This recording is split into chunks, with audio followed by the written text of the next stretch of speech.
Hello, and welcome to our weekly Friday Live Extra, produced in conjunction with Friday Live, which broadcasts over the air and comes to you as a podcast each week. Don't forget to check out even more about Nebraska Arts and Humanities on our website, nebraskapublicmedia.org/Friday Live.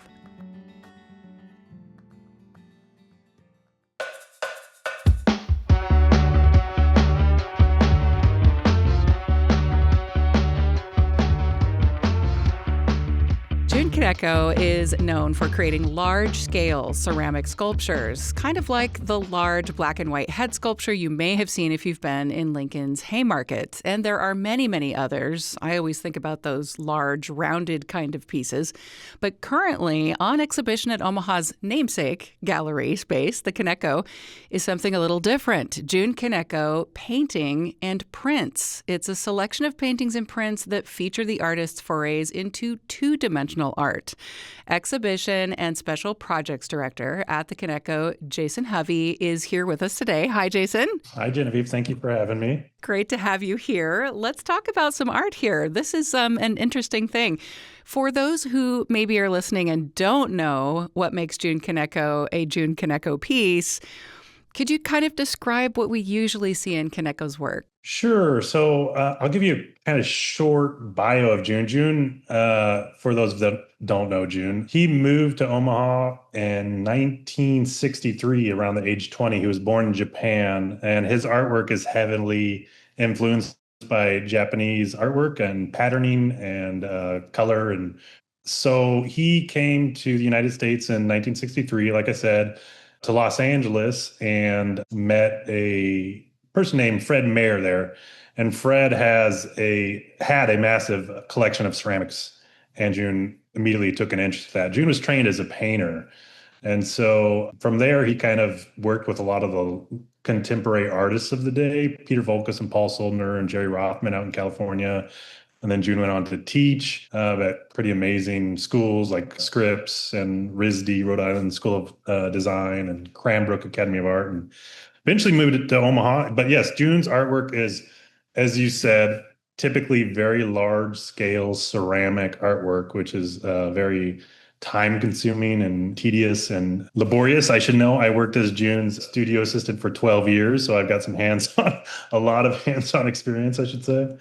But yeah, you kind of nailed it there when you said that this is a little bit different because this work is two-dimensional and it lends itself to something entirely different for June. There's a description here talking about his work that says something about dedication to balance, rhythm, and visual harmony. So, I mean, first of all, I think, Jason, for those who are not in the art world, how do we apply rhythm and harmony to visual arts? And then how does that come across? That what do we see in the two-dimensional that's different from Kaneko's three-dimensional? Yeah, so I do think, rhythm and harmony, although you obviously associate those with musical terms a lot, but at the same time, it has to do with probably the way June approaches work and actually moves around the artwork. I mean, artwork is kind of a dance as he's moving around it and interacting with that piece. But it's also just the interactions of the brush strokes and mark making that he has on the piece and how they interact with each other. And it forms a nice balance. And, he's been doing it for 60 something years. And it's incredible when you look at it because nothing a lot of times seems out of place, or some things maybe are purposefully put out of place, but it's always thoughtful.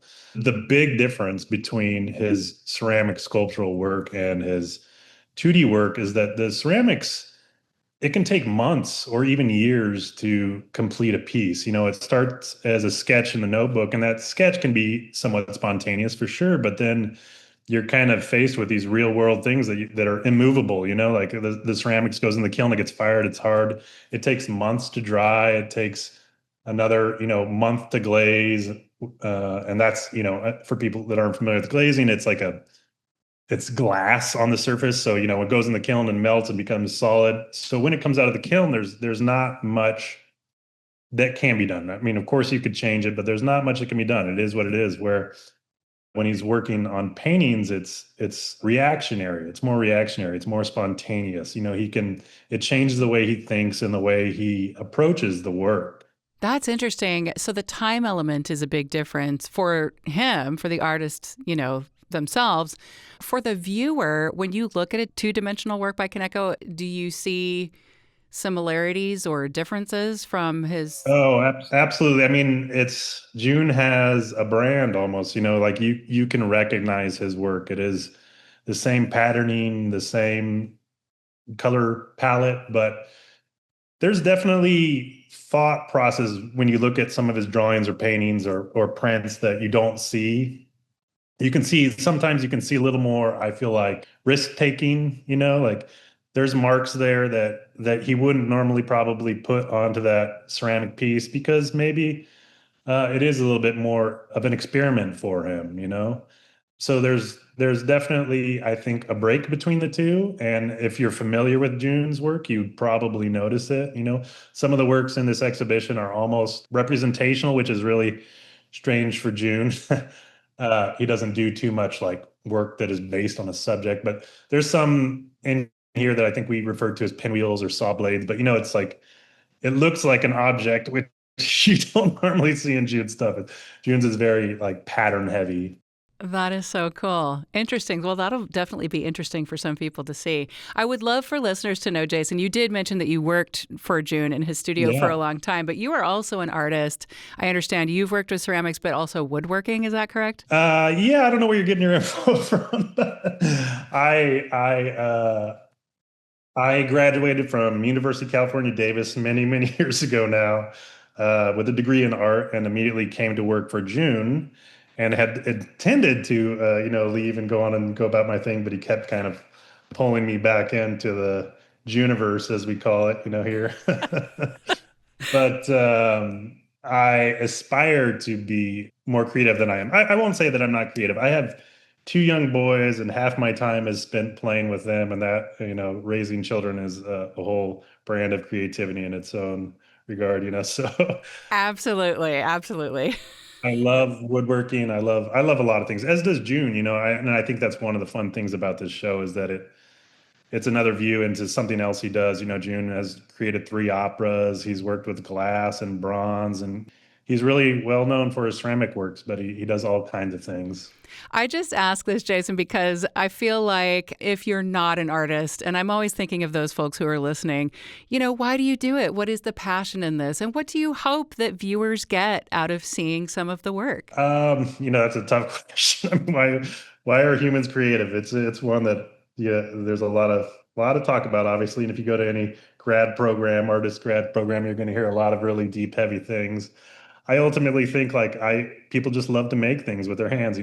There's something beautiful about creativity, and Kaneko itself. Why we ask people to come here, why we would love people to come here is we promote creativity in all its forms, and I think creativity can be anything. It's not just what people typically think of as like painting or drawing or ceramics. It's everything. It's business, it's science, it's music, it's dance, it's everything. Everything you do, I think, becomes richer if you are creative. Like if you can invent. So that's what we promote. We try to bring it into people's lives, open their eyes up to different ways of looking and thinking at things, and maybe hopefully that kind of culminates in their life being richer. You're speaking my language here, Jason. I love it. That's great. Jason Hovey is who I've been talking with here. We've been talking about the exhibition June Kaneko Painting and Prints, and that is at the Kaneko right now in Omaha through March 22nd. The museum, if you haven't been, is near or in Omaha's Old Market area there. Lots of hours. You can look those up when you link through. We always have more information available when you link through the website. Go to the Friday Live page at nebraskapublicmedia.org. Jason, such a pleasure talking. Thank you so much for joining me here today. Oh, thank you. The pleasure is mine.